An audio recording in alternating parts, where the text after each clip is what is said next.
ये वीडियो मेरे सामने है जो आप स्क्रीन पर देख रहे हैं कि सर पर समाजवादी पार्टी का झंडा बांधे हुए हैं और अधिकारियों से बहस हो रही है। उन्नाव से लखनऊ तक सफर, उसके बाद छात्र राजनीति में कितना चैलेंजिंग था उस समय। नेताजी से, पार्टी से दिली लगाव था, नेताजी का आकर्षण था। नेताजी पसंदीदा नेता थे और घर में, परिवार में चर्चा होती रही होगी नेताजी से। तो ये पूछने की मुझे जरूरत नहीं है कि समाजवादी पार्टी से आप कब जुड़े। नेताजी का आंदोलन, नेताजी की पार्टी, नेताजी के विचार और बड़े हो रहे हैं और फैल रहे हैं। बीजेपी के सबसे बड़े नेता को बैसाखी वाली सरकार में अगर कोई लाया है तो माननीय अखिलेश यादव जी लाए। अगर भारतीय जनता पार्टी को कोई चुनौती दे सकता है, आदरणीय अखिलेश यादव जी हैं, समाजवादी पार्टी।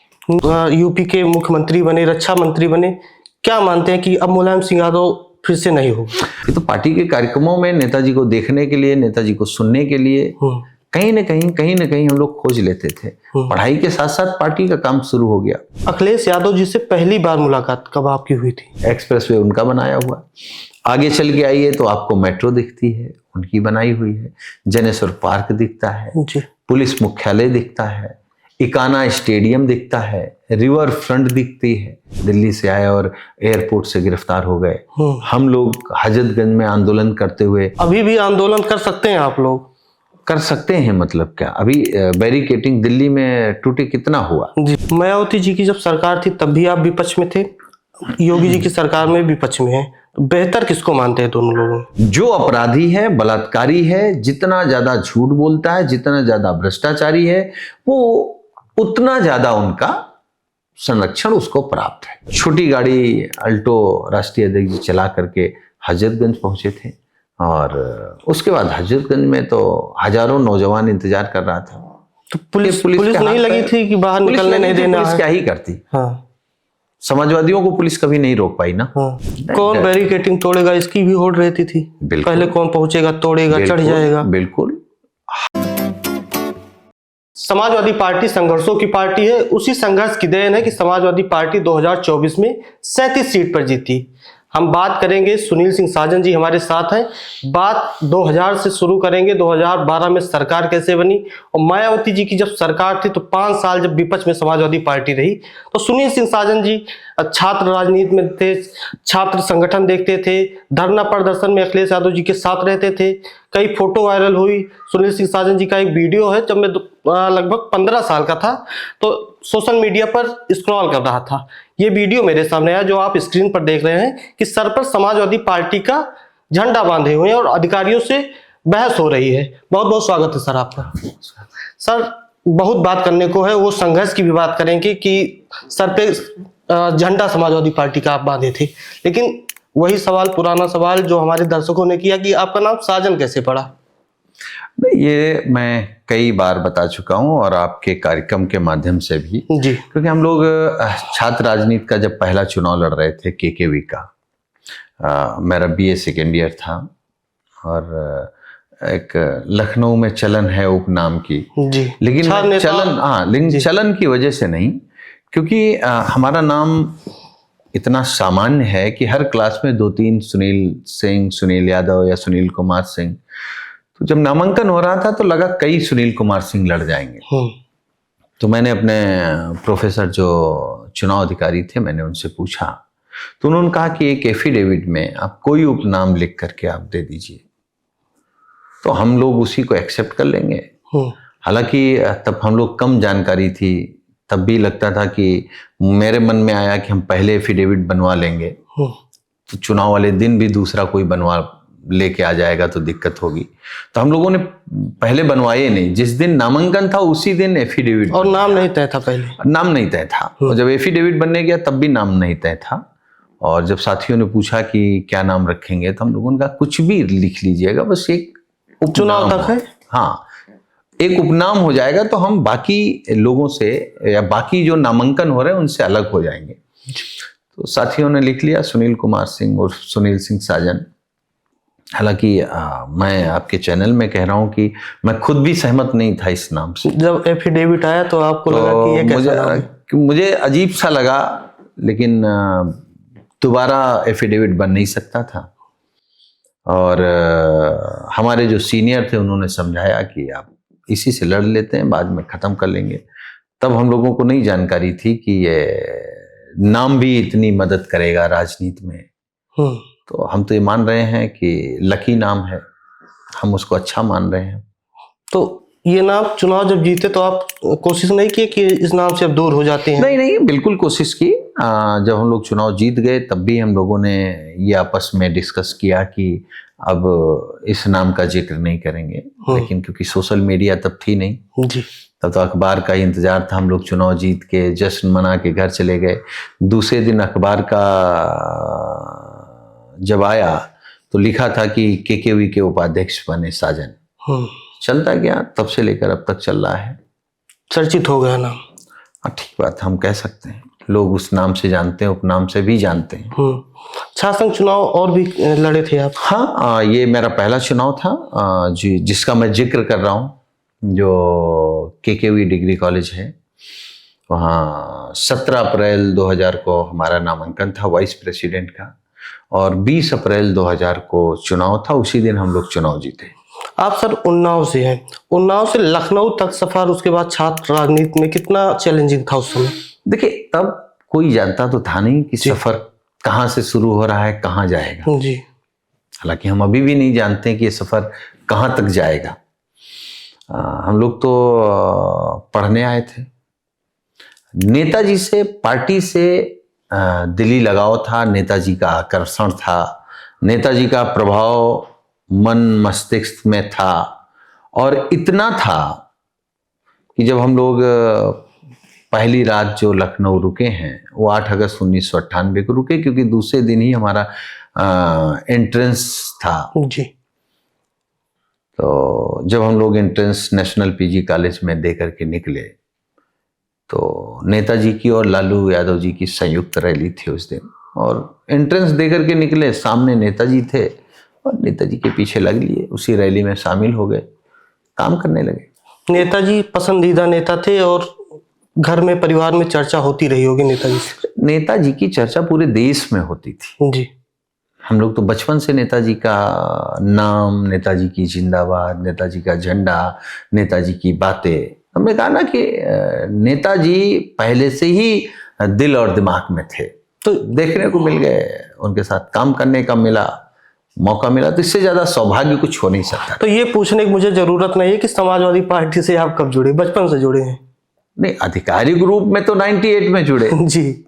वैसे तो मान लो फिर बचपन से। अभी भी गांव में सर बहुत लोग हैं जो समाजवादी पार्टी के सदस्य नहीं है, गांव के जो कार्यकर्ता हैं जो रैलियों में जाते हैं, झंडा पोस्टर लगाते हैं, लेकिन वो आधिकारिक रूप से है नहीं समाजवादी पार्टी में, लेकिन जुड़े तो हैं। स्वाभाविक जुड़े, करोड़ों लोग जुड़े ना जी। जो लोग भी वोट कर रहे हैं चुनाव चिन्ह साइकिल पर, तो जो लोग नेताजी से जुड़े थे वही लोग आज माननीय राष्ट्रीय अध्यक्ष जी से जुड़े हैं। और वो जो नेताजी का आंदोलन, नेताजी की पार्टी, नेताजी के विचार और बड़े हो रहे हैं और फैल रहे हैं। इधर देखिए कि मुझे लगता है माननीय राष्ट्रीय अध्यक्ष जी ने जैसे ही उत्तर प्रदेश में 2024 में बीजेपी को हाफ किया, या ये कहिए कि बीजेपी कहती है कि मोदी जी हमारे सबसे बड़े नेता हैं। बीजेपी के सबसे बड़े नेता को बैसाखी वाली सरकार में अगर कोई लाया है तो माननीय अखिलेश यादव जी लाए हैं। अब पार्टी लगातार पीडीए के नारे के साथ कार्यक्रम कर रही है। अभी बेंगलोर हुआ है कार्यक्रम, हैदराबाद हुआ है, भुवनेश्वर हुआ है, अन्य राज्यों में होगा। तो समाजवादी पार्टी की जो सोच है, जो पार्टी की विचारधारा है, जो नेताजी का आंदोलन है, या जो नए विजन के साथ माननीय राष्ट्रीय अध्यक्ष जी काम कर रहे हैं, वो पूरे देश में फैल रहा है, पूरे देश में लोग जान रहे हैं। और ये बात कहने में मुझे कोई संकोच नहीं है कि अगर भारतीय जनता पार्टी को कोई चुनौती दे सकता है आइडियोलॉजी के आधार पर, उनको रोककर अपने विजन के माध्यम से, तो सिर्फ आदरणीय अखिलेश यादव जी हैं, समाजवादी पार्टी। नेताजी सैफई से निकले, इतने बड़ी सियासत, यूपी के मुख्यमंत्री बने, रक्षा मंत्री बने, क्या मानते हैं कि अब मुलायम सिंह यादव फिर से नहीं होगा? देखिए, नेताजी को केवल आप मुख्यमंत्री के रूप में देखें, रक्षा मंत्री के रूप में देखें, मुझे लगता है ये सब पद नेताजी के सामने छोटे हो गए थे। नेताजी का जो योगदान गरीब, किसान, मजदूर, पिछड़े, दलित, मुसलमान को जमीन से उठा करके राजनीति की मुख्य धारा में, या आप कहिए कि समाज की मुख्य धारा में जी, जो उनको सम्मान दिलाया, हक अधिकार दिलाए। मुझे लगता है कि मुख्यमंत्री बहुत लोग हो लेते हैं, लेकिन समाज को जिस तरीके से नेताजी दबे कुचले लोगों को उठा के लेके आए, महिलाओं के लिए जो काम किया, नौजवानों को जो सपना दिखाया और उनके सपनों को जो पूरा किया, वो मामूली बात नहीं थी। नेताजी बहुत बड़े नेता थे। आप समाजवादी छात्र सभा से छात्र संघ अध्यक्ष जीत चुके थे, छात्र संघ अध्यक्ष बन चुके थे। नेताजी से फिर मुलाकात कैसे हुई आपकी? नहीं, हमने कहा ना, पहले दिन से ही लखनऊ में आने के बाद फिर तो पार्टी के कार्यक्रमों में नेताजी को देखने के लिए, नेताजी को सुनने के लिए कहीं ना कहीं हम लोग खोज लेते थे। पढ़ाई के साथ साथ पार्टी का काम शुरू हो गया। और फिर वो सौभाग्यशाली दिन भी आया कि हम लोगों को माननीय अखिलेश यादव जी युवा नेता के रूप में, नए चेहरे के रूप में, फिर हम लोग राष्ट्रीय अध्यक्ष जी के साथ, हम लोग यूथ के अध्यक्ष थे, हम लोगों के राष्ट्रीय युवा प्रभारी आदरणीय राष्ट्रीय अध्यक्ष जी उस समय थे, तो राष्ट्रीय अध्यक्ष जी के साथ काम करने का मौका मिला। तो ये हमारे जैसे बहुत से हजारों नौजवान ऐसे सौभाग्यशाली हैं जिनको श्रद्धेय नेताजी के निर्देशन में और आदरणीय राष्ट्रीय अध्यक्ष जी के नेतृत्व में, दोनों लोगों के साथ काम करने का या उनसे कुछ सीखने का, जानने का अवसर मिला। तो समाजवादी छात्र सभा के आप प्रदेश अध्यक्ष बनाए गए, कब की बात है ये? हम लोग बने 26 अप्रैल 2004, नहीं 26 अप्रैल 2005। तो कितना चैलेंजिंग था छात्र संगठन को चलाना उस समय? तब तो हम छात्र संघ के अध्यक्ष बने थे, केकेसी के। हम लोग केकेसी के अध्यक्ष 9 नवंबर 2004 में बने। ठीक मुझे लगता है 5-6 महीने बाद हमको नेताजी ने, आदरणीय माननीय अखिलेश यादव जी ने यूथ का छात्र सभा का अध्यक्ष बना दिया। तो उस समय स्वाभाविक है कि चुनौती थी, लेकिन मार्गदर्शन नेताजी का, नेतृत्व आदरणीय अखिलेश यादव जी का, तो कोई चुनौती लगी ही नहीं। और नेताजी का चेहरा, राष्ट्रीय अध्यक्ष जी का चेहरा देख के सब काम कर गए। अखिलेश यादव जी से पहली बार मुलाकात कब आपकी हुई थी? नहीं, नजदीक से तो राष्ट्रीय अध्यक्ष जी की शादी में हम लोगों ने देखा था उनको जी, सैफई गए थे। और उसके बाद जब बाई इलेक्शन लड़ने कन्नौज आए राष्ट्रीय अध्यक्ष जी, बस उसी चुनाव से उनके नेतृत्व में अब तक हम लोग संघर्ष ही कर रहे हैं, और संघर्ष करके 27 में सरकार बनानी है। सन 2000 में जब अखिलेश यादव जी उपचुनाव जीते कन्नौज से, तो आप सब भी थे चुनाव प्रचार में? चुनाव प्रचार में थे। कैसे होता था सर प्रचार उस समय? नहीं, प्रचार तो ऐसे ही होता जैसा होता है। उस समय सोशल मीडिया तो नहीं था तब। उस समय चुनौतियां ये थी कि कन्नौज में सड़कें नहीं थी, कन्नौज में कोई रुकने की जगह नहीं थी, ज्यादातर खड़िंजा था। तो कन्नौज को तो हम लोगों ने बिल्कुल बदलते हुए देखा है। लोग कह रहे हैं कि सफाई बदलते हुए देखा, सफाई के साथ साथ हम लोगों ने कन्नौज को बदलते हुए देखा। फिर ज़्यादा जब समझ आई तो जब राष्ट्रीय अध्यक्ष जी उत्तर प्रदेश के मुख्यमंत्री हुए, तो उत्तर प्रदेश को भी बदलते देखा है। नेताजी के समय भी उत्तर प्रदेश को बदलते देखा है। ला यूनिवर्सिटी यहीं है, नेताजी की बनाई हुई है। लोहिया पार्क नेताजी की सरकार का बनाया हुआ है। लोहिया पथ नेताजी की सरकार का बनाया हुआ है। और जब आप आदरणीय राष्ट्रीय अध्यक्ष जी की जब मुख्यमंत्री हुए, तो आप लखनऊ में जिस तरफ नजर उठा के देखेंगे, सब कुछ तो उन्हीं का बनाया हुआ है। एक्सप्रेसवे उनका बनाया हुआ है।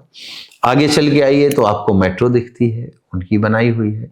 जनेश्वर पार्क दिखता है जी। पुलिस मुख्यालय दिखता है, इकाना स्टेडियम दिखता है, रिवर फ्रंट दिखती है, ठीक है, आपको अमूल और पराग का प्लांट दिखता है, आईटी हब दिखता है, एक्सीएल दिखता है। तो आप सोचिए ना कि आप जहां जहां देखेंगे, जिधर देखेंगे, आप पुराने लखनऊ चले जाइए, जो पुराना लखनऊ चमक दमक रहा है, वो राष्ट्रीय अध्यक्ष जी के समय उसका सुंदरीकरण और काम हुए हैं।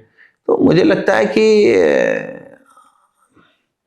बदलते हुए उत्तर प्रदेश को देखा है और पिछले 9 सालों से बर्बाद होते उत्तर प्रदेश को देख रहे हैं। जी, 2007 में चलते हैं सर। मायावती जी की सरकार पूर्ण बहुमत से बन गई, समाजवादी पार्टी विपक्ष में चली गई। विपक्ष में 5 साल संघर्ष कैसा रहा जो पूर्ण बहुमत से आप सब सरकार में आ गए? देखिए, संघर्ष तो बहुत शानदार रहा है और उस संघर्ष में लगातार नेतृत्व राष्ट्रीय अध्यक्ष जी का था, नेताजी का निर्देशन था, राष्ट्रीय अध्यक्ष जी का नेतृत्व था। संघर्ष के साथ साथ तालमेल, अन्याय अत्याचार के खिलाफ आवाज, धरना प्रदर्शन, लाठी डंडा, FIR, जेल जाना। तो मुझे लगता है कि हम लोग कई बार जेल गए। एक बार तो ऐसा हुआ कि 3 दिन का आंदोलन था, 7, 8, 9 मार्च। पहले दिन ही माननीय शिवपाल सिंह यादव जी गिरफ्तार हो गए। फिर दूसरा दिन बीता, तीसरे दिन खुद माननीय राष्ट्रीय अध्यक्ष जी दिल्ली से आए और एयरपोर्ट से गिरफ्तार हो गए। हम लोग हजरतगंज में आंदोलन करते हुए, लाठी डंडा खाते हुए गिरफ्तार हो गए। तो आप सोचिए ना कि वो ऐसा दौर था कि बड़े बड़े नेताओं को सरकार जेल भेज रही थी। तो हम लोगों को लगता था कि बहुत क्रूर सरकार है। अब जब योगी जी की बीजेपी की सरकार देख रहे हैं तो अब इनको क्या कहें, महाक्रूर कहें, कैसी सरकार कहें। अब तो ना, तब तो पत्रकारों को आजादी थी कि कम से कम हम लोग लाठी खा रहे हैं तो पत्रकार दिखा सकते थे, टीवी पर बोल सकते थे। अब तो सम्मानित पत्रकार बेचारे ना लिख पा रहे हैं, ना दिखा पा रहे हैं, ना बोल पा रहे हैं। ऐसा नहीं कि बोलना नहीं चाहते जी। आप सोचिए ना। अखिलेश यादव जी युवाओं का नेतृत्व करते थे उस समय, मायावती जी की जब सरकार थी, तो धरना प्रदर्शन कैसे होता था? कोई किस्सा है आपके पास? बहुत सारे किस्से हैं, लेकिन अपनी अपनी परिस्थितियां होती हैं जी। मुझे लगता है कि सरकार की कोई भी ऐसी रणनीति नहीं होगी जिसको हम लोगों ने आदरणीय अखिलेश यादव जी के नेतृत्व में ध्वस्त ना किया हो। कभी बैरिकेटिंग से नहीं रोक पाए, कभी आंदोलन करने से नहीं रोक पाए, कभी पुतला जलाने से नहीं रोक पाए। ठीक है कि फिर हम लोगों पे मुकदमे लिखे गए, फिर हम लोगों को जेल जाने से भी कोई नहीं रोक पाया। तो चीजें होती हैं, आंदोलन होते हैं और आंदोलन में हमारे जैसे हजारों नेताओं ने, छात्र नेताओं ने या युवा नेताओं ने, जिन पर मुकदमा लिखा गया, जेल गए। और सिर्फ लखनऊ में नहीं, पूरे प्रदेश के एक एक जिले में बड़ी बड़ी संख्या में नौजवान जेल गया, उन पर मुकदमा लिखा गया। लेकिन मैं फिर कह रहा हूं, जब आप वो सरकार देखते हैं और ये सरकार देखते हैं तो उस सरकार में क्या था कि जो आंदोलन करता था वो जेल जाता था। इसमें तो आप अगर आंदोलन कर दें तो आपके माँ बाप भाई बुलडोजर, मतलब आपको ऐसा बता देंगे कि मान लीजिए कि आप अपराधी हैं। तो ये डरी हुई सरकार है। और यह मैं कह सकता हूं कि जो डरे हुए लोग होते हैं वही पुलिस का सहारा लेते हैं। मायावती जी की जब सरकार थी तब भी आप विपक्ष में थे, योगी जी की सरकार में विपक्ष में है, तो बेहतर किसको मानते हैं दोनों लोगों में? नहीं, कोई तुलना ही नहीं है। कोई तुलना ही नहीं है। हम लोग बहन जी से भी कोई तुलना नहीं है योगी जी की। घोर सामंती सोच के व्यक्ति हैं उत्तर प्रदेश के मुख्यमंत्री जी, और जाति के अलावा कुछ दिखता नहीं है। जो अपराधी है, बलात्कारी है, जितना ज्यादा झूठ बोलता है, जितना ज्यादा भ्रष्टाचारी है, वो उतना ज्यादा उनका संरक्षण उसको प्राप्त है। तो आदरणीय बहन जी का और योगी जी की तुलना करना अपने आप में बेईमानी है। मायावती जी की जब सरकार थी तो एक किस्सा हम सुन रहे थे, आप ही सुना रहे थे, हजरतगंज में आंदोलन होना था, अखिलेश यादव जी आल्टोस पहुंच गए थे। क्या था किस्सा सर वो? हाँ, वही था। मुझे लगता है कि आंदोलन हो रहे थे और आदरणीय राष्ट्रीय अध्यक्ष जी को हजरतगंज से गिरफ्तारी देनी थी, हजरतगंज पहुंचना था और कब की बात है? पूरा मुझे लगता है पूरा बैरिकेटिंग थी और वो बैरिकेटिंग के साथ साथ पूरी पुलिस की नजर थी। लेकिन राष्ट्रीय, मैंने कहा ना कि कोई ऐसा आंदोलन नहीं था जो सरकार ने रणनीति बनाई और रणनीति न टूटी हो। रणनीति टूटी, ध्वस्त हुई।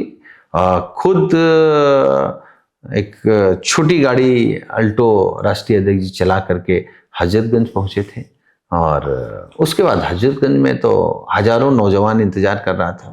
तो पुलिस नहीं लगी थी कि बाहर निकलने नहीं देना। पुलिस क्या ही करती। हाँ। समाजवादियों को पुलिस कभी नहीं रोक पाई ना। हाँ। कोई सरकार नहीं रोक सकती। जब आप सत्य के लिए लड़ते हो, किसी के हक अधिकार के लिए लड़ते हो, अन्याय के खिलाफ लड़ते हो, तो आपको कोई रोक नहीं पाता है। तो घर से निकलते हुए भी पुलिस ने नहीं देखा अल्टो निकल रहे हैं। अब ये पुलिस का काम था, पुलिस नहीं देख पाई, तो अल्टो कैसे पहुंची थी अंदर? अब ये है उनकी रणनीति का हिस्सा था जी। एक वीडियो हम देख रहे थे, आप अधिकारियों से भिड़ रहे हैं, सर फटा हुआ है, समाजवादी पार्टी का झंडा लपेटे हुए। वो 8 जनवरी 2008 का वीडियो है। हम लोग जिस कॉलेज से छात्र संघ के अध्यक्ष हुए, केकेसी, उस दिन केकेसी का स्थापना दिवस होता है, और उस दिन बीएसपी की सरकार थी, और उस दिन 2 कैबिनेट मंत्री, एक शिक्षा मंत्री, उच्च शिक्षा मंत्री जी, और नगर विकास, उस समय के ये दोनों लोग आए हुए थे। तो हम लोग केवल ज्ञापन देना चाहते थे कि भाई फीस बढ़ी है, छात्र संघ के ताले बंद हैं। उसमें जो उच्च शिक्षा मंत्री जी थे वो खुद इलाहाबाद विश्वविद्यालय के अध्यक्ष रहे थे, तो हम लोग वही मांग कर रहे थे। तो उस समय भी पुलिस आताताई थी, पुलिस ने सभी नौजवानों को पीटा, हम लोगों को भी पीटा। तो जब सर फटा तो जो आपके पास झंडा था तो वही झंडा हम लोगों ने बांधा। तो वही अच्छा आंदोलन था, बड़ा आंदोलन था, और राष्ट्रीय अध्यक्ष जी के निर्देशन पर, और मुझे लगता है कि बीएसपी सरकार बनने के बाद वो पहला आंदोलन था। 2007 में बीएसपी की सरकार बनी, और 8 जनवरी 2008 का ये आंदोलन था। उसके बाद तो फिर आंदोलन का सिलसिला शुरू हुआ जी। जब तक समाजवादी पार्टी सरकार में नहीं आ गई तब तक हम लोग आंदोलन करते रहे, लगातार आंदोलन चलता रहा। लगातार। और वो जो वीडियो है अभी भी कार्यकर्ताओं में जोश भरता है। अब उस वीडियो के बारे में क्या कहें, जो है सो है। मैं 2015 में देख रहा था, मोबाइल वैसे ही स्क्रॉल कर रहा था यूट्यूब पर, ये वीडियो देखा था, तो मुझे देखकर बहुत अच्छा लगा था। बहुत शानदार बहस कर रहे थे उसमें। अच्छा है, हम लोग भी कभी कभी देखते हैं तो ताकत देता है कि ठीक है जी। अगर इसी तरीके से भी योगी सरकार के खिलाफ लड़ना पड़ा तो उसके लिए हम लोग कल भी तैयार थे, आज भी तैयार हैं। लेकिन हटाना है बीजेपी सरकार, समाजवादी सरकार बनानी है, अपने नेता को मुख्यमंत्री बनाना है, बस उसी लक्ष्य पर हम लोग काम कर रहे हैं। सर सड़क पर अब संघर्ष उतना नहीं दिखाई देता जैसे सुनील सिंह साजन जी करते थे, सर फट जाता था, झंडा बांध लेते थे आप। अभी भी आंदोलन हो रहे हैं, लेकिन अब क्योंकि राजनीति बदली है तो बीजेपी को किस तरीके से हराना है ये राष्ट्रीय अध्यक्ष जी ने तय किया है, पार्टी ने तय किया है, और उसी के तहत काम कर रहे हैं, उसी के तहत काम कर रहे हैं। तब वोट चोरी नहीं होती थी ना, सड़क पे लड़ना होता था। अब आपको वोट भी बचाना है, ये वोट चोर भी हैं, SIR भी कराना, तो सारे काम कराने हैं। तो मुझे लगता है कि पार्टी ने एक ऐसी रणनीति बनाई है जिस रणनीति के तहत बीजेपी 2024 में हाफ हुई है और 2027 में साफ होगी, पीडीए के नारे के साथ। मायावती जी की जब सरकार थी तो छात्र संघ चुनाव भी बंद हो गया था, तो उसको लेकर आंदोलन होता था, लगातार उसको लेकर के आंदोलन हुए। और हम लोग क्योंकि छात्र राजनीति से निकले हैं तो इस बात को हमेशा मानते हैं कि जब तक छात्र संघ के चुनाव नहीं बहाल होंगे तो जो गरीब परिवार के नौजवान हैं, भाई बहन हैं, जिनके पास साधन संसाधन कोई पैरोकार नहीं है, उनके लिए मात्र एक छात्र संघ ही एक रास्ता था कि आप राजनीति के मुख्य धारा में आ जाए। तो हमारे जैसे हजारों कार्यकर्ता जो छात्र संघ के पदाधिकारी रहे या छात्र संघ का चुनाव लड़े, वो उनको मौका मिला पार्टी में मौका मिला, बहुत लोग सदन गए, कोई जिला पंचायत बना, कोई ब्लॉक प्रमुख बना, बहुत सारे लोग एमएलए बने, एमएलसी बने, राज्यसभा गए, मंत्री रहे। तो छात्र नेताओं का तो एक बड़ा समूह समाजवादी पार्टी में है। वो नेताजी छात्र नेताओं को पसंद करते थे, राष्ट्रीय अध्यक्ष जी उनको पसंद करते हैं, और सिर्फ पसंद ही नहीं करते, उनको मौका देते हैं, उनको आगे बढ़ाते हैं। आप समाजवादी पार्टी में नई पीढ़ी में जो भी चेहरा देखिए, कोई ऐसा चेहरा नहीं होगा जो किसी पैरवी से आया हो, सब संघर्ष करके आए। सब लोग या तो छात्र राजनीति से निकल के आए, या लाठी खा के आए हैं, आंदोलन करके आए हैं। तो ये जो आपने शुरू में कहा इंटरव्यू की शुरुआत में कि यह आंदोलन की पार्टी है, संघर्षों की पार्टी है, तो आज भी समाजवादी पार्टी का एक एक कार्यकर्ता, नेता, सब लोग संघर्ष कर रहे हैं। मुझे एक सर किस्सा और याद आ रहा है। अखिलेश यादव जी को एयरपोर्ट से मायावती जी की सरकार में गिरफ्तार किया जाता है। आप सब हजरतगंज ऑटो से जा रहे थे, आनंद भदौरिया जी थे और आप थे, तो पुलिस लाठी चलाती है, क्या था? नहीं, यही मैंने बताया ना कि जब 9 मार्च को 2010 में जब राष्ट्रीय अध्यक्ष जी एयरपोर्ट आए, एयरपोर्ट से उनको गिरफ्तार करके जेल ले जाया गया, तो फिर हम लोगों के पास क्या ही रास्ता था। फिर हम लोग ऑटो से हजरतगंज पहुंचे। हजरतगंज में बहुत फोर्स थी। हम और आनंद भदौरिया जी 2 लोग ही?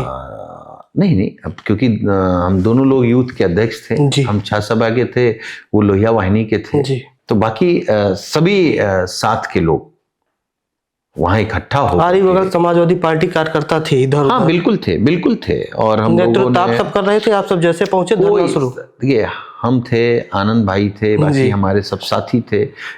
समाजवादी पार्टी में कभी इस बात की लड़ाई नहीं होती कि कौन नेतृत्व कर रहा है। हम सब मिलके नेतृत्व कर रहे थे, हम सब मिलके आंदोलन कर रहे थे।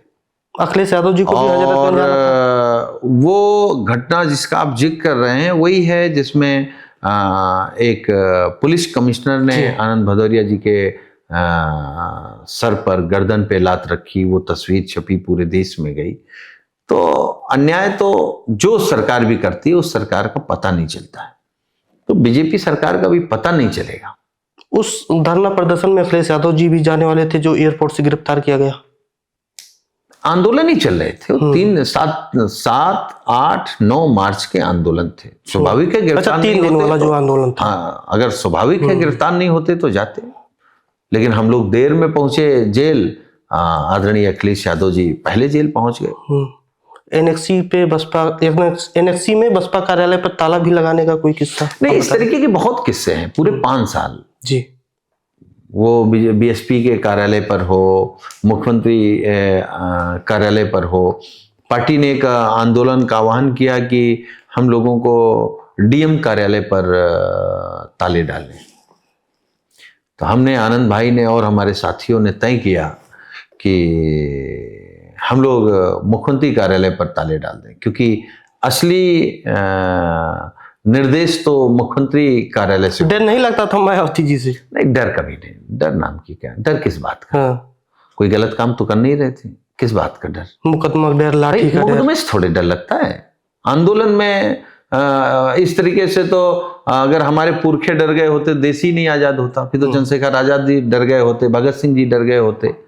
तो हम लोग तो उनसे प्रेरणा लेते हैं ना, कि अगर आप अन्याय के खिलाफ लड़ रहे हैं तो किस बात का डर। तो हमारे जो प्रेरणा स्रोत हैं वो खुद भगत सिंह हैं, चंद्रशेखर आजाद हैं, राम प्रसाद बिस्मिल हैं, अशफाक उल्लाह खां हैं।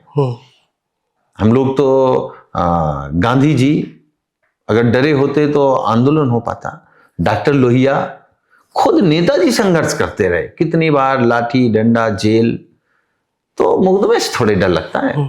मुकदमे से तो कमजोर लोग डरते हैं और अपराधी डरते हैं, बेईमान डरते हैं, भ्रष्टाचारी डरते हैं। छात्र नेता कब से मुकदमों से डरने लगा, जेल से डरने लगा? कौन बैरिकेटिंग तोड़ेगा इसकी भी होड़ रहती थी। पहले कौन पहुंचेगा, तोड़ेगा, चढ़ जाएगा। बिल्कुल, हर बात की होड़ रहती थी कि कौन आंदोलन में सबसे आगे जाएगा, कौन पुलिस से ज्यादा पिटेगा, कौन कितनी बार जेल जाएगा, इसी की तो होड़ थी। तो जेल से, मुकदमे से, पुलिस की ज्यादा लाठी लाठी से, इससे थोड़े कोई डर लगता ज्यादा लाठी कौन खाएगा, इसकी भी होड़ थी। काहे नहीं होड़ थी, यही होड़ थी। दर्द ज्यादा तो होता लाठी- होगा खूब फिर लाठी खाने के बाद। लाठी डर और नहीं लगता है, क्या ही डर। आपको 20 लाठी पड़ेंगे, उसके बाद शरीर सुन्न हो जाएगा, उसके बाद तो आवाज आती है। जी। फिर दर्द थोड़ी लगता है, फिर दर्द नहीं होता, 2-3 दिन बाद दर्द होता है।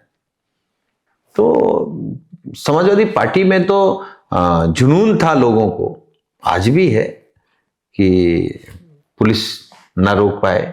लाठी और FIR, जेल, इससे मुझे नहीं लगता कि कोई समाजवादी डरता है, कोई नहीं डरता। जो समय सर संघर्ष हुआ था, पुरवाई चलती, अभी भी दर्द होता है। स्वाभाविक है, कब किसी से पूछेंगे तो जिसको 10 साल बाद, 15 साल किसको बाद चोट लगती है तो दर्द तो रहता है। लेकिन जब आप उस दर्द से निकल के सरकार बना लेते हैं, जो पार्टी का विचार है, जब वो गांव-गांव चला जाता है, जब आपके आंदोलन के बाद गरीब को राहत मिलती है, किसान को राहत मिलती है, नौजवान को राहत मिलती है, तो कौन सा दर्द, फिर दर्द नहीं पता लगता है। अखिलेश यादव जी दिल्ली में बैरिकेटिंग कूद जाते हैं, बसपा सरकार में भी आंदोलन करते हैं, तो अभी भी आंदोलन कर सकते हैं आप लोग? कर सकते हैं मतलब क्या, अभी बैरिकेटिंग दिल्ली में टूटे कितना हुआ जी। तो माननीय राष्ट्रीय अध्यक्ष जी को कोई बैरिकेटिंग से नहीं रोक सकता, कोई बंधे से नहीं रोक सकता है। उनका अपना एक विजन है, ना उनको रोक सकता है, ना उनके कार्यकर्ताओं को रोक सकता है। ये सरकार को गलत फहमी हो सकती है कि हम माननीय अखिलेश यादव जी को रोक सकते हैं, समाजवादी पार्टी के कार्यकर्ताओं को रोक सकते हैं, नहीं रोक सकते। जिस दिन आदरणीय राष्ट्रीय अध्यक्ष जी का आह्वान हो जाएगा, उस दिन सारी व्यवस्थाएं ध्वस्त हो जाएंगी। सरकार को लगता है कि समाजवादियों को रोका जा सकता है, नहीं रोका जा सकता है। अखिलेश यादव जी भी कहते हैं कि वो हमारा 6 पुतला जलवाए, हमसे कह देते हम 600 पुतला जलवा देते। कभी भी जलवा सकते हैं राष्ट्रीय अध्यक्ष जी। अच्छा, क्या अब योगी जी की पुलिस रोक लेगी योगी जी का पुतला जलाने से? कोई रोक सकता है? कोई नहीं रोक सकता है।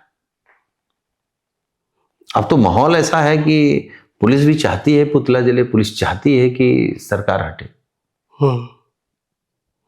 शिवपाल सिंह यादव जी की भी फोटो देखते थे बसपा सरकार में आंदोलन के समय, क्या योगदान रहता था शिवपाल जी? है, पूरा योगदान रहता था आंदोलन में, बढ़ चढ़ करके हम लोग तो देखे हैं, लड़ते झगड़ते। तो हमने कहा ना, जो समाजवादी पार्टी का कार्यकर्ता नेता है, लाल टोपी लगा करके, जो नेताजी का नारा लगा करके या राष्ट्रीय अध्यक्ष जी का नारा लगा करके जब हम लोग आगे बढ़ते हैं तो फिर आंदोलन ही होता है, और क्या होगा। लाठी खाते थे आप सब, जेल जाते थे, तो जेल में अखिलेश यादव जी, शिवपाल सिंह यादव जी, नेताजी मदद करते थे जमानत करवाना, वहां पे क्या खाना है, क्या पहनना है, पूरा? जेल में जाने के बाद तो आप वही खाएंगे जो जेल में मिलेगा जी। और नेताजी, राष्ट्रीय अध्यक्ष जी या पार्टी, आज भी कोई कार्यकर्ता बंद हो जाता है, कोई कार्यकर्ता बीमार होता है, हमें नहीं बोलना चाहिए, लेकिन आज भी किसी कार्यकर्ता की बहन की शादी या किसी की बेटी की शादी होती है तो राष्ट्रीय अध्यक्ष जी आज भी मदद करते हैं। राष्ट्रीय अध्यक्ष जी या श्रद्धेय नेताजी पार्टी के एक एक कार्यकर्ता को घर का मेंबर समझते थे। उनकी बीमारी, उनकी खुशी, उनकी तकलीफ, सब कुछ खुद लेते हैं। आज भी राष्ट्रीय अध्यक्ष जी क्या नहीं करते, लेकिन वो हम ना मीडिया के सामने कह सकते हैं, ना मीडिया दिखाता है, लेकिन मुझे लगता है कि आज भी राष्ट्रीय अध्यक्ष जी जो मदद करते हैं वो भारतीय राजनीति में मुझे नहीं लगता कि कोई दूसरा नेता होगा। समाजवादी क्रांति रथ यात्रा, ये पहली बार यात्रा कब शुरू हुआ? नेताजी का या राष्ट्रीय अध्यक्ष? राष्ट्रीय अध्यक्ष जी का 2001 में। तो आप सब साथ थे? हाँ, बिल्कुल साथ थे। उस रथ यात्रा में हम लोग पोस्टर चिपकाते थे जी, झंडे बांधते थे। बसपा सरकार जी, तो मुझे लगता है कि पहला, उससे पहले नेताजी क्रांति रथ लेकर के निकले जी, और राष्ट्रीय अध्यक्ष जी 2001 में निकले, 2003 में सरकार बन गई, 2011 में निकले, 2012 में बन गई। तो रथ यात्राएं तो नेताजी की रही हो और राष्ट्रीय अध्यक्ष जी की रही हो, सब सफल रही। जब रथ यात्रा निकला था 2011 में सर, तो जो गाड़ियां चलती थी, पूरा संसाधन, रुकने का व्यवस्था, ये सब कैसे करते थे आप सब? ये तो पार्टी करती है, लोग करते हैं। जिस जिले में आप जा रहे हैं वहाँ के जो नेता हैं वो लोग करते हैं। रुकना क्या, कहीं स्कूल में रुक गए, कहीं गेस्ट हाउस में रुक गए, तो इसके लिए कोई बहुत मैनेजमेंट की जरूरत थोड़ी है। तो ये रथ यात्रा नेताजी बोले थे कि लेकर निकलना है? स्वाभाविक है, नेताजी राष्ट्रीय अध्यक्ष थे उस समय, नेताजी के निर्देशन पर और राष्ट्रीय अध्यक्ष जी के नेतृत्व में निकली थी। आप सब साथ थे? हाँ, हर कार्यकर्ता की जिम्मेदारी होती, अलग अलग जिम्मेदारी लगती कि कौन क्या काम करेगा, कौन कैसे करेगा, वो बंटता है, वो काम होता है। 2012 में कौन सी रणनीति थी जो समाजवादी पार्टी पहली बार पूर्ण बहुमत से सरकार में आई? वो आपको 2027 के चुनाव के बाद समझ में आ जाएगा। उसी रणनीति से हम लोग आपकी सरकार बनाएंगे और अपने नेता आदरणीय अखिलेश यादव जी को मुख्यमंत्री बनाएंगे। आप एमएलसी बने, उसके बाद एमएलसी कब बने थे? 2016 में। 2016 में। 2017 में समाजवादी पार्टी की सरकार न बनने का कारण क्या मानते हैं? अब कारण के बहुत कारण होते हैं। जब आप हारते हैं तो आपको समीक्षा करनी होती है जी। तो उसी समीक्षा करके हम लोग काम कर रहे हैं राष्ट्रीय अध्यक्ष जी के नेतृत्व में। कांग्रेस से गठबंधन भी हुआ था, कांग्रेस से गठबंधन होने का भी एक कारण नहीं है। हार के बहुत कारण होते हैं, उसकी समीक्षा करके राष्ट्रीय अध्यक्ष जी ने दोबारा पार्टी को इस स्थिति में लाके खड़ा किया कि अकेले दम पर मोदी जी को पूर्ण बहुमत की सरकार से रोक दिया। यूपी दलितों के ऊपर अत्याचार में एनसीआरबी के डाटा के अनुसार नंबर 1 पर है, क्या मानते हैं इसको? नहीं, क्योंकि दलित और पिछड़ों पर अन्याय करने वाले सोच के लोग कुर्सी पर बैठे हैं। सरकार में वो लोग हैं जिनको आज भी पिछड़े और दलितों के साथ बैठने में शर्म आती है जी। जो आज भी पिछड़े और दलितों को अछूत मानते हैं। तो विचारधारा की लड़ाई है।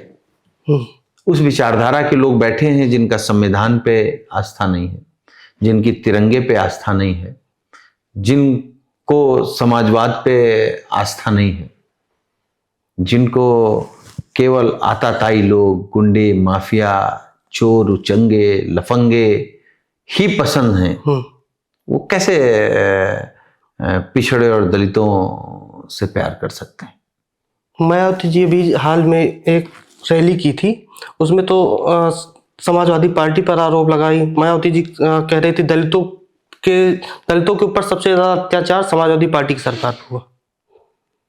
हम तो केवल ये कहेंगे कि वो सरकार द्वारा आयोजित रैली थी, बहन जी का केवल भाषण था और वो भाषण भी बीजेपी ने लिख के दिया था, वरना बहन जी भी जानती हैं एनसीआरबी की रिपोर्ट में अगर सबसे ज्यादा उत्पीड़न उत्तर प्रदेश में दलितों पर हो रहा है तो कर कौन रहा है?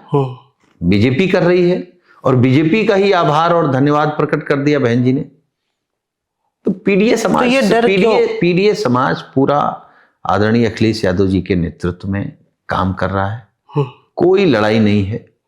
एक तरफ पिछड़े, दलित, अल्पसंख्यक मुसलमानों से नफरत करने वाले लोग हैं और एक तरफ पीडीए परिवार है जो सामंती सोच के और आरएसएस की विचारधारा को खत्म करके हम लोग पीडीए की सोच वाली सरकार बनाने जा रहे हैं 2027 में। 2017 में योगी जी मुख्यमंत्री बनते हैं। समाजवादी पार्टी के बड़े नेता, चाहे गायत्री प्रजापति जी हुए, आजम खान हुए, तमाम नेता हैं जो जेल में गए, कैसे मानते हैं? देखिए, मैंने कहा ना कि ये सरकार पिछड़ों को, दलितों को और मुस्लिम भाइयों को कैसे साजिश करके, उनको अपमानित करके उनको जेल भेजे, इसी पर काम करते हैं। राज्यसभा का जब उपचुनाव हो रहा था तो आपके विधायक बागी हो गए। अभय सिंह, राकेश प्रताप सिंह, मनोज पांडे आपके साथी रहे। 2017 में जब 2012 में जब समाजवादी पार्टी की सरकार बनी तो विधायक थे आपके साथ। क्या कारण मानते हैं लोग बागी हो गए? अब किसी लालच में गए होंगे बेचारे विधायक जी लोग।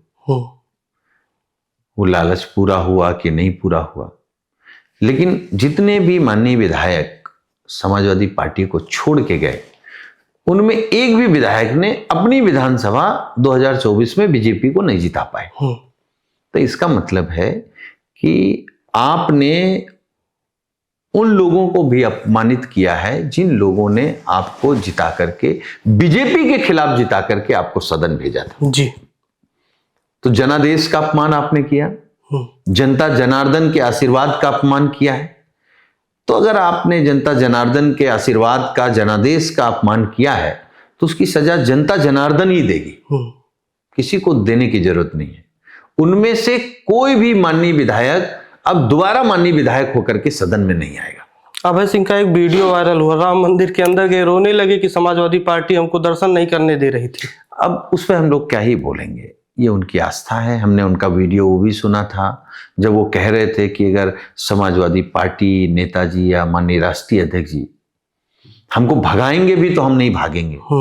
दूसरा, वो देखा है तो किसको सही माने, किस बात को सही माने, ये सवाल तो खुद वो दे सकते हैं कि उनका कौन सा बयान सही है। समाजवादी पार्टी दर्शन करने से रोकती है किसी को, आपकी क्या मत है इसमें, जो आरोप लगाए आपके? मुझे लगता है हम आप जहां बैठे हैं वहां भगवान श्री कृष्ण की तस्वीर लगी है, जी, मंदिर है, सबको, कोई किसी को पूजा पाठ से रोक सकता है? जी, ऐसा आप सोच सकते हैं? खुद राष्ट्रीय अध्यक्ष जी मंदिर बनवा रहे हैं, खुद वो नवरात्रि के व्रत रहते हैं। तो मुझे लगता है कि जहां भी जाते हैं, अभी उड़ीसा गए तो अभी मंदिर के दर्शन करके आए। तो अगर कोई ये कह रहा है कि रोका जाता है, तो मुझे लगता है ये जो माननीय विधायक जी लोग गए हैं, 8 लोग, इनको भी क्या बोलना है बीजेपी लिख करके देती है, ये अपने आप नहीं बोलते। राकेश प्रताप सिंह का एक बयान आया था कि हम कोई नई गाड़ी खरीदते थे तब अखिलेश जी को कष्ट होता था। देखिए, माननीय अखिलेश यादव जी बहुत बड़े मन के हैं। गाड़ी आप खरीदेंगे तो कष्ट उनको क्यों होगा? ये क्योंकि मुझे लगता है कि अब क्या बोले,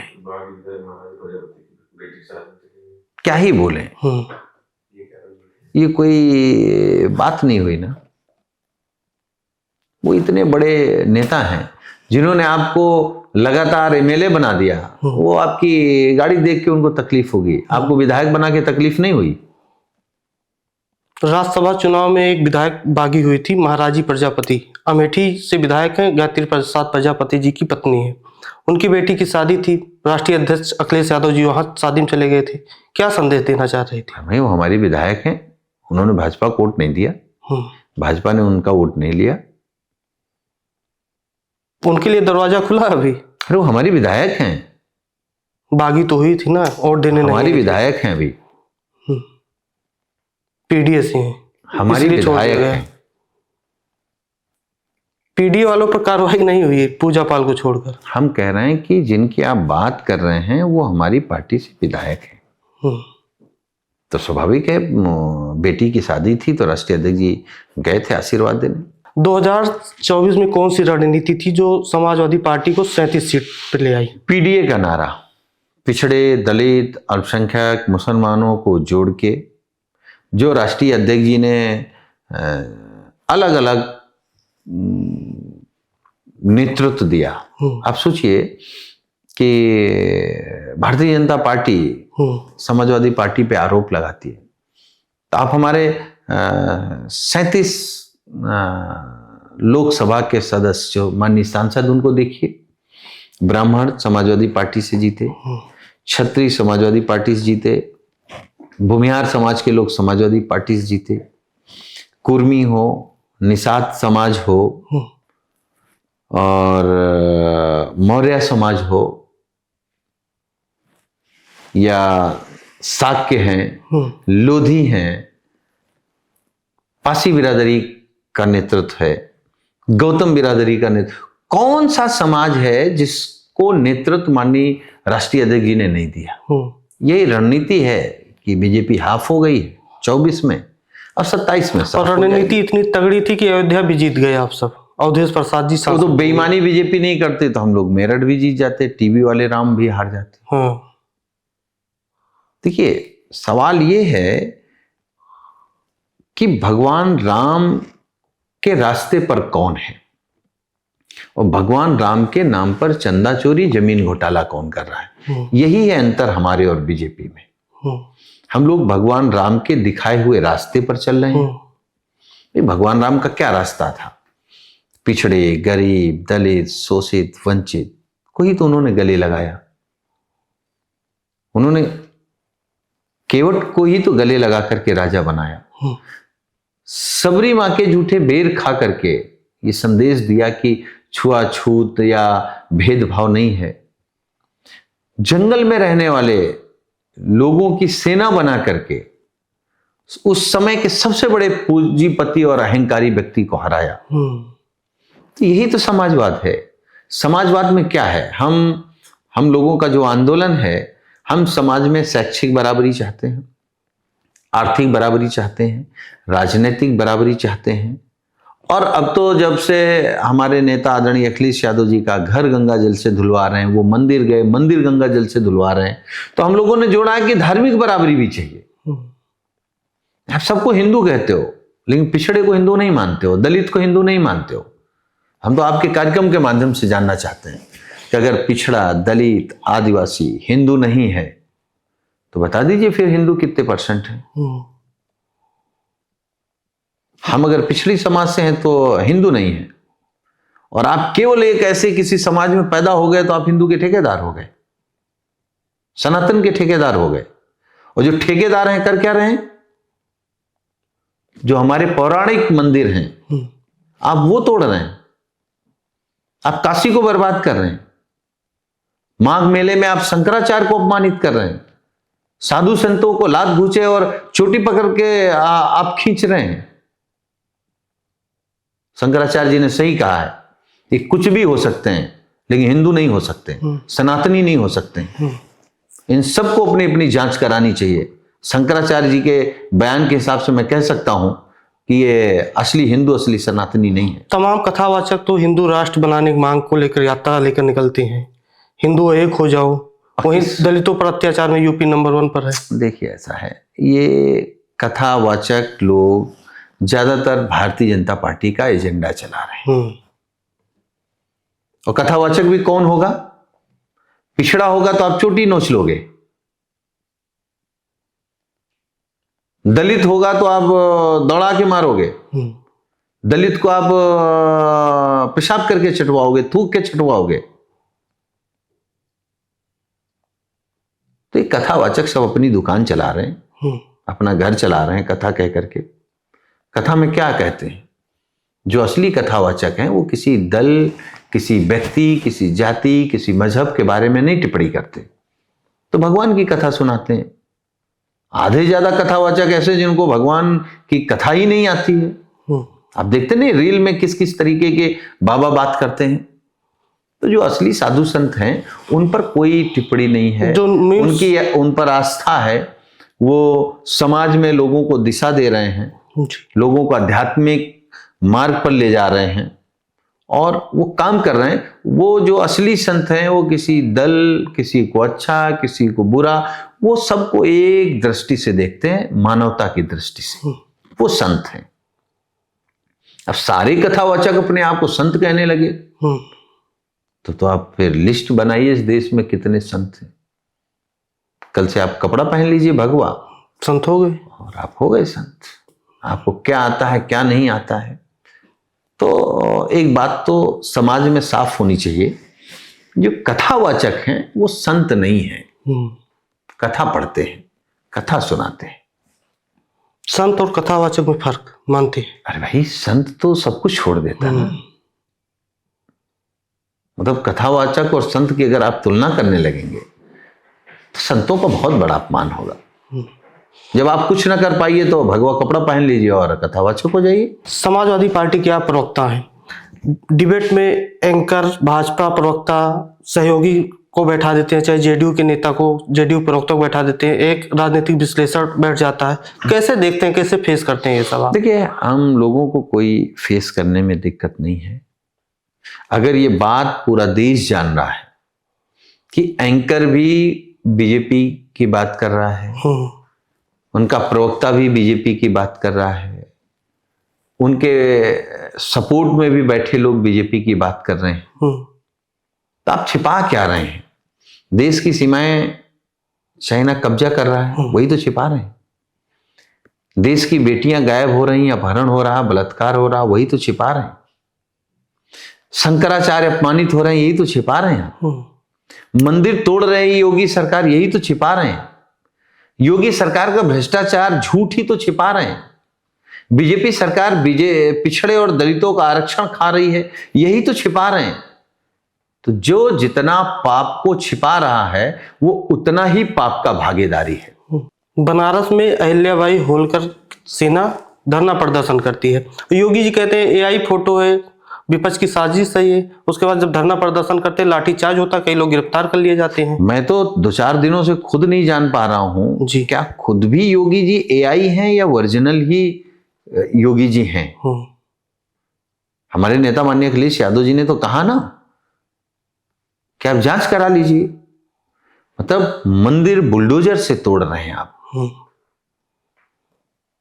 और फंसने के बाद कह रहे हैं एआई की फोटो है। तो आप भेजिए ना, जिन अखबारों ने लिखा है, जिन सोशल मीडिया ने दिखाया है या जिस टीवी ने दिखाया है हिम्मत उत्तर प्रदेश के मुख्यमंत्री के अंदर कि वो साबित कर दें कि ये एआई है, मंदिर नहीं टूटा है। आप बनारस के लोगों को इतना बेवकूफ मानते हैं?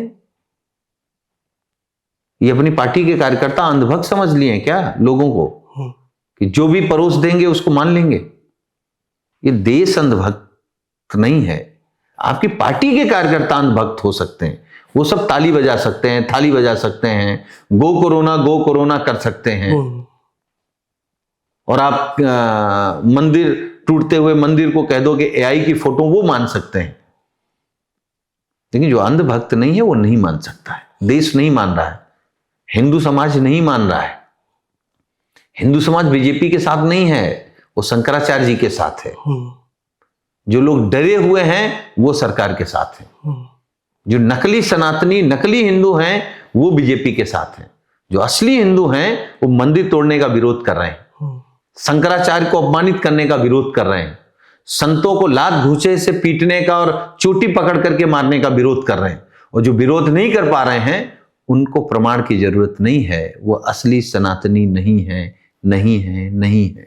2024 में समाजवादी पार्टी पीडीए फार्मूला के तहत जीतती है, लेकिन धीरे धीरे पीडीए में पत्रकार भी आ जाते हैं, पी से पंडित भी आ जाते हैं, ऐसे अगड़े भी आ जाते हैं। तो पीडीए पर विश्वास नहीं है आप सबको? नहीं, क्या है पीडीए? हमारे पिछड़ा दलित अल्पसंख्यक, हम तो कहते रहे पिछड़ा दलित अल्पसंख्यक, लेकिन क्या पीडीए से पत्रकार नहीं होता है? देखिए, माननीय राष्ट्रीय अध्यक्ष आदरणीय अखिलेश यादव जी का जो विजन है ना, वो किसी जाति, किसी धर्म, किसी मजहब, इससे मतलब नहीं है। वो सबको एक साथ लेके, अगर आप देश की तरक्की चाहते हैं, उत्तर प्रदेश को आगे ले जाने का अगर आपके मन में सपना है, तो आपको सबको जोड़ के, सबको साथ लेके चलना पड़ेगा। और जो गलत कर रहे हैं, जो अत्याचारी अन्याय कर रहे हैं, जो पिछड़ों का आरक्षण छीन रहे हैं, हक अधिकार छीन रहे हैं, जो पिछड़ा दलित समझ के एफआईआर कर रहे हैं, या मुस्लिम भाई को समझ करके उनका शोषण कर रहे हैं, उनको अपमानित कर रहे हैं, उनको जेल भेज रहे हैं, ऐसे सारे लोगों की जगह सिर्फ एक है जेल। समय आएगा सब जेल में नजर आएंगे। ब्राह्मण विधायकों की मीटिंग होती है, उसके बाद नए प्रदेश अध्यक्ष पंकज चौधरी की तरफ से चेतावनी मिल जाती है, उसको कैसे देखते हैं? माता प्रसाद पांडे जी, शिवपाल सिंह यादव जी कहते हैं कि समाजवादी पार्टी ब्राह्मणों का सम्मान हमेशा की है। इसमें क्या गलत है? हम हर समाज का सम्मान करते हैं, हम समाजवादी लोग हैं। हर धर्म, पंथ, मजहब का सम्मान करते हैं, सबका सम्मान करते हैं। लेकिन बीजेपी के विधायक क्यों नाराज हैं, वो बीजेपी से पूछिए। ठाकुर नाराज हैं कि ब्राह्मण नाराज हैं कि कौन नाराज है? हमको इतना मालूम है कि बीजेपी उत्तर प्रदेश में पिछड़ों को अपमानित कर रही है, दलितों को अपमानित कर रही है, मुस्लिम भाइयों के खिलाफ नफरत बो रही है। इसके खिलाफ हम लोग लड़ रहे हैं। अखिलेश यादव जी लगातार स्वजातीय, आप सभी स्वजातीय कहते हैं कि स्वजातीय की सरकार चल रही है। योगी जी की स्वजातीय मतलब ठाकुरों की सरकार चल रही।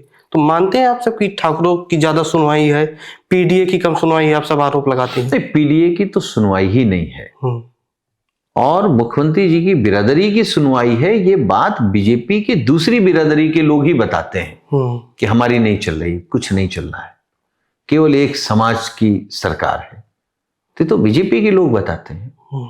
आप उनसे पूछिए क्यों कहते हैं। आप पूछिए ना, ब्राह्मण समाज के लोग क्यों नाराज हुए, विधायक क्यों अपनी सरकार से नाराज है। ये तो हमसे बेहतर सवाल का जवाब बीजेपी के लोग देंगे, जो डरे नहीं होंगे। जो डर जाएंगे बेचारे, वो क्या ही बोलेंगे। एक आखिरी सवाल, जो आपके बागी विधायक हैं, सुनने में आ रहा मंत्री बनने जा रहे हैं कुछ, उसमें नहीं, हमारी शुभकामनाएं हैं मुख्यमंत्री बन जाए, इसीलिए आप सब आजाद कर दिए, जाइए मंत्री बन जाइए। नहीं, हम तो कह रहे हैं हमारी शुभकामनाएं मुख्यमंत्री बन जाए, योगी आदित्यनाथ जी को हटा के बन जाए। 2-2 महीने के लिए बन सकते हैं, अभी इतना समय है। 2027 में क्या रणनीति रहेगी सर? 2027 में भारतीय जनता पार्टी 100 सीटें नहीं आएंगी, सैकड़ा नहीं पार होगा, नहीं पार, 3 अंक में विधायक नहीं आएंगे। अब देखिएगा, जब पीडीए की लहर चलेगी तो सामंती सोच के लोग कहां उस तूफान में आपको कहीं नजर नहीं आएंगे। ज्यादातर प्रत्याशी पीडीए से होंगे। ये फैसला राष्ट्रीय अध्यक्ष जी को करना है। राष्ट्रीय अध्यक्ष जी के फैसले पर हम लोग क्या बोल सकते हैं। ये फैसला पार्टी का है, आदरणीय राष्ट्रीय अध्यक्ष जी का है, लेकिन जो भी प्रत्याशी होगा वो अपनी अपनी सीट पर भारतीय जनता पार्टी को हरा करके एक ऐसी सरकार जिसमें पीडीए के हक, अधिकार, सम्मान, आरक्षण, भागीदारी, हिस्सेदारी बराबर की होगी। ठीक है, सुनील सिंह साजन जी हमारे साथ थे। आपको वीडियो कैसा लगा कमेंट में बताइएगा। धन्यवाद।